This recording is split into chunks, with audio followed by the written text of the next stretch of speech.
السلام علیکم اسٹوڈنٹس، ہمارا باب چہارم چل رہا تھا، تو باب چہارم سے ہم سبق نمبر 2 یعنی کہ امر بالمعروف و نہی عن المنکر پڑھ رہے ہیں۔ تو اس سبق سے ہم پہلے 5 سوال پڑھ چکے ہیں، تو آج ہم 6واں سوال پڑھیں گے۔ 6واں سوال ہے امر بالمعروف و نہی عن المنکر کی شرائط بیان کریں۔ تو سب سے پہلے تو اس سوال کی ہیڈنگ بنانی ہے، تو ہیڈنگ اسی سوال کے اندر ہی موجود ہے۔ میں نے آپ کو ہیڈنگ جو بنوانی ہے وہ یہ ہے کہ امر بالمعروف و نہی عن المنکر کی شرائط، یہ ہیڈنگ جو سوال کے اندر ہی موجود ہے۔ اس کے بعد اس کا جو آنسر ہے وہ پیج نمبر 50 یہاں سے سٹارٹ ہو کر پیج نمبر 51 پہ یہاں تک اس کا جواب ہے۔ لیکن سب سے پہلی جو چیز آپ نے صحیح کرنی ہے، جس کی کریکشن کرنی ہے، وہ اسی جو پیج نمبر 50 پہ اس سوال کے جواب کی پہلی لائن ہے اس کی کریکشن ہے۔ تو وہاں پہ اگر آپ دیکھیں تو سنٹینس کچھ اس طرح سے لکھا ہوا ہے، امر بالمعروف اور نہی عن المنکر، جہاں اس قدر اہم ہے وہیں اس کے لیے کچھ شرائط بھی رکھی گئی ہیں۔ تو یہاں پر 3 لفظ کٹ کر کے آپ نے ان کی جگہ پہ صرف ایک لفظ لکھنا ہے۔ تو وہ 3 لفظ کون سے کٹ کرنے ہیں آپ نے؟ وہ 3 لفظ ہیں، ایک جہاں، جہاں کے ساتھ لفظ ہے اس، اور اس کے ساتھ ایک تیسرا لفظ ہے قدر۔ تو جہاں اس قدر، اس کو کٹ کر کے آپ اس کی جگہ پہ بہت کا لفظ لکھیں گے، اور اس کے بعد ایک اور لفظ آپ نے کٹ کرنا ہے، اور وہ ہے وہیں کا لفظ ہے کے بعد جو وہیں کا لفظ ہے اس کو بھی کٹ کر دینا ہے۔ تو سنٹینس کچھ اس طرح سے بن جائے گا، امر بالمعروف اور نہی عن المنکر بہت اہم ہے، اس کے لیے کچھ شرائط بھی رکھی گئی ہیں۔ ٹھیک ہے بچوں، تو یہ اس طرح سے سنٹینس بن جائے گا۔ اب اس کے بعد اس سوال کے جواب میں کیا چیز بیان ہوئی، یعنی کہ کیا شرائط بیان ہوئی ہیں جو امر بالمعروف اور نہی عن المنکر کی ذمہ داری نبھاتے ہوئے ہمیں ان کو سامنے رکھنا چاہیے۔ تو سب سے پہلی شرط یہ ہے کہ جی دین کے بارے میں جبر نہیں ہے، دین کے بارے میں کسی قسم کی جبر کی اجازت نہیں ہے۔ اب اس کا مطلب یہ ہے کہ دین کو قبول کرواتے ہوئے، یعنی کہ اسلام کے قبول کرنے کے لیے ہم کسی پر زبردستی نہیں کر سکتے، کیونکہ اللہ تعالیٰ نے قرآن مجید میں فرمایا لا اکراہ فی الدین، کہ دین میں زبردستی نہیں ہے۔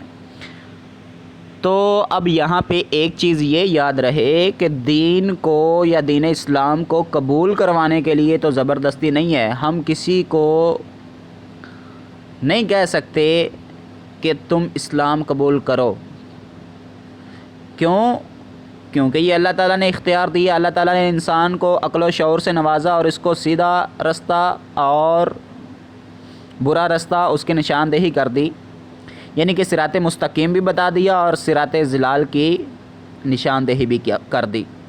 اب یہ انسان اپنے شعور اور اختیار کو استعمال کرتے ہوئے جس راستے کو چاہے اس کو اختیار کر سکتا ہے، اور اس کے مطابق پھر اس کو جزا مل جائے گی۔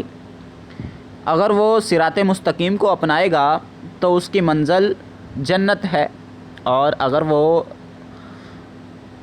گمراہی والے راستے کی طرف جائے گا یعنی کہ صراط ضلال کو اپنائے گا تو پھر اس کا ٹھکانہ آگ ہوگا۔ تو یہ تو اللہ تعالیٰ نے اختیار دیا ہے، لیکن دین میں جبر نہیں۔ اس سے یہ نہیں سمجھ لینا چاہیے کہ دین اسلام قبول کرنے کے بعد بھی انسان کو اختیار دیا جائے کہ وہ چاہے تو عمل کر لے، چاہے نہ عمل کرے، ایسی بات نہیں ہے۔ یہ دین میں جبر نہیں، اس سے مراد صرف اسلام کو قبول کرواتے ہوئے اسلام میں وہ دین میں جبر نہیں ہے۔ ہاں، اگر وہ ایک دفعہ اپنی مرضی سے اسلام قبول کر لیتا ہے تو اس کے بعد اس کو کسی قسم کی چھوٹ نہیں دی جائے گی، اس کو اپنا اختیار استعمال نہیں کرنے دیا جائے گا۔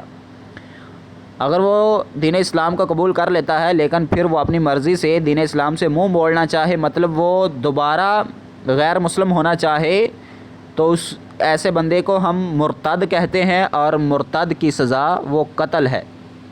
اور یہ قتل کرنا، یہ سزا دینا کس کی ذمہ داری ہے؟ حکومت کی ذمہ داری ہے، ہماری انفرادی یہ ذمہ داری نہیں ہے، کیونکہ اگر ہر بندہ یہ سزا دینا شروع ہو جائے تو پھر معاشرہ فتنے فساد کا گڑھ بن جائے گا۔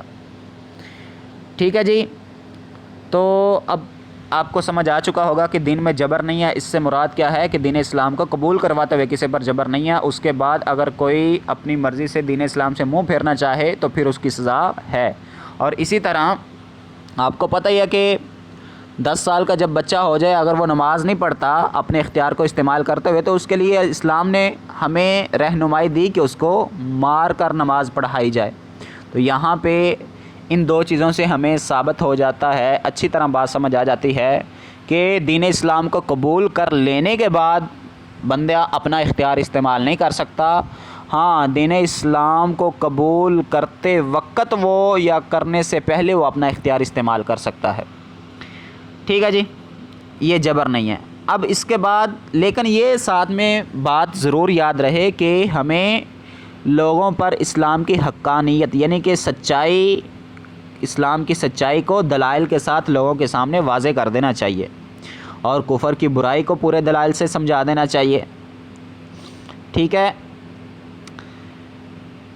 اور یہ کام یعنی کہ امر بالمعروف اور نہی عن المنکر کا کام کرتے ہوئے ہمیں حکمت بری باتوں سے کام لینا چاہیے۔ ہمارے الفاظ کا چناؤ اچھا ہو، ہمارا انداز بھی اچھا ہونا چاہیے، اور ہمیں نرم لہجہ اپنانا چاہیے، کیونکہ اسی سوال کے جواب میں قرآن مجید کی ایک آیت کا مفہوم لکھا ہوا ہے، جو کہ یہ ہے کہ اللہ تعالیٰ نے حضرت موسیٰ علیہ السلام اور ہارون علیہ السلام کو حکم دیا تھا کہ وہ نرمی کے ساتھ بات کریں۔ یہ کب حکم دیا تھا؟ جب وہ موسیٰ علیہ السلام کی طرف جا رہے تھے کہ آپ نے اپنے الفاظ کا چناؤ وہ اچھا کرنا ہے، اور اس کے بعد آپ نے نرمی کے ساتھ بات کرنی ہے۔ اور اللہ تعالیٰ نے رسول اللہ صلی اللہ علیہ وسلم پر بھی یہ احسان جتلایا کہ ہم نے آپ میں نرمی پیدا کر دی تھی۔ تو نرمی پیدا کی گئی تو لوگ آپ کے ارد گرد جمع ہوئے اور آپ کی بات سنی۔ اگر آپ سخت مزاج ہوتے یا آپ کے الفاظ کا چناؤ اچھا نہ ہوتا تو لوگ آپ کی بات نہ سنتے۔ اور یہ آج کے لوگوں کی بھی فطرت ہے کہ جس بندے کے الفاظ کا چناؤ اچھا ہوگا اور جس کا لہجہ نرمی والا ہوگا، لوگ اس کی بات سنیں گے، اور جو سختی والا لہجہ اپنائے گا اور اس کے الفاظ کا چناؤ اچھا نہیں ہوگا، لوگ اس کے قریب نہیں آئیں گے، اس کی بات نہیں سنیں گے۔ ٹھیک ہے جی، یہ بات ہو گئی۔ اور اس کے بعد یہاں پہ یہ بتایا گیا کہ جو واعظ و نصیحت ہم نے کرنی ہے، جو نیکی کا حکم دینا ہے یا برائی سے روکنا ہے، وہ کچھ ایسے انداز سے بات کرنی چاہیے کہ سامنے والے کے دل میں وہ بات اتر جائے، اور یہ بھی آیت کا مفہوم ہے، النساء سورت اس کی آیت نمبر 63۔ اس کے بعد ایک اور بات یا ایک اور شرط یہ بیان کی گئی کہ جب ہم امر بالمعروف اور نہی عن المنکر کی ذمہ داری کو نبھا رہے ہوتے ہیں تو ہمارے اندر انسانیت کی بھلائی والا جذبہ ہونا چاہیے، کیونکہ جب ایک انسان کے اندر انسانیت کی بھلائی کا جذبہ ہوگا تو وہ بہت ہی باکمال طریقے سے اس ذمہ داری کو پورا کرے گا۔ اور اس کے لیے لفظ کیا استعمال کیا گیا؟ نصیحت، یعنی کہ اس کو نصیحت کہا گیا ہے، اس کام کو، امر بالمعروف کو اور نہی عن المنکر کو۔ اور نصیحت کا مطلب کیا ہوتا ہے؟ خیر خواہی یا بھلائی چاہنا۔ اس کے بعد اینڈ پہ ایک شرط یہ بیان کی گئی کہ جس چیز کا ہم لوگوں کو حکم دیتے ہیں اس پر ہمیں خود بھی عمل کرنا چاہیے، اور جس چیز سے ہم لوگوں کو روکیں اس سے ہمیں خود بھی رکنا چاہیے۔ ایک آیت کا مفہوم یہاں پہ ترجمہ یہاں پہ لکھا ہوا ہے، اور ایک اور جگہ پہ اللہ تعالیٰ نے فرمایا لِمَ تَقُولُونَ مَا لَا تَفْعَلُونَ، کہ اے لوگو تم دوسروں کو ایسے کام کا حکم کیوں دیتے ہو جو تم خود نہیں کرتے۔ مطلب پہلے خود عمل کریں، پھر آپ لوگوں کو تبلیغ کریں، لوگوں کو بتائیں۔ تو اب اختصار کے ساتھ آپ کو بتا دیتا ہوں اس میں کیا چیز بیان ہوئی تھی۔ سب سے پہلے تو تھا کہ دین میں جبر نہیں ہے، پھر اس کے بعد یہ تھا کہ اسلام کی سچائی اور کفر کی برائی کو دلائل کے ساتھ لوگوں پر واضح کر دینا چاہیے، اور اسلام کو قبول کرنے کے بارے میں انسان کو اختیار دینا چاہیے۔ اس کے بعد بات ایسے انداز میں کی جائے کہ وہ سامنے والے کے دل میں اتر جائے، اور وہ انداز کیسا ہونا چاہیے؟ نرمی والا ہونا چاہیے، اور وہاں پہ الفاظ کا چناؤ اچھا ہونا چاہیے، کیونکہ فائدہ تب ہوگا جب نرمی والا لہجہ اپنایا جائے گا، اور اگر ہم سختی والا لہجہ اپنائیں گے تو پھر وہ ہمیں نقصان ہوگا، یعنی کہ لوگ ہم سے دور بھاگیں گے۔ اس کے بعد یہ ہے جی کہ واعظ و نصیحت کرتے وقت انداز ایسا ہو کہ بات سامنے والے کے دل میں اتر جائے، جیسا کہ پہلے بیان ہو چکا۔ اور اس کے بعد ہے کہ جب ہم امر بالمعروف اور نہی عن المنکر والی ذمہ داری نبھا رہے ہوں تو ہمارے اندر انسانیت کی بھلائی کا جذبہ ہونا چاہیے، اور اس کے بعد اس کے لیے اس کو نصیحت کہا گیا، اور نصیحت کا مطلب بتایا گیا، خیر خواہی یا بھلائی چاہنا، اور اینڈ پہ بتایا گیا کہ جس چیز کا ہم حکم دیتے ہیں اس پر ہمیں خود بھی عمل کرنا چاہیے۔ تو بچوں یہ تھا آج کا سوال، مجھے امید ہے کہ یہ آپ کو سمجھ آ چکا ہوگا۔ اپنا خیال رکھیے گا، اللہ حافظ۔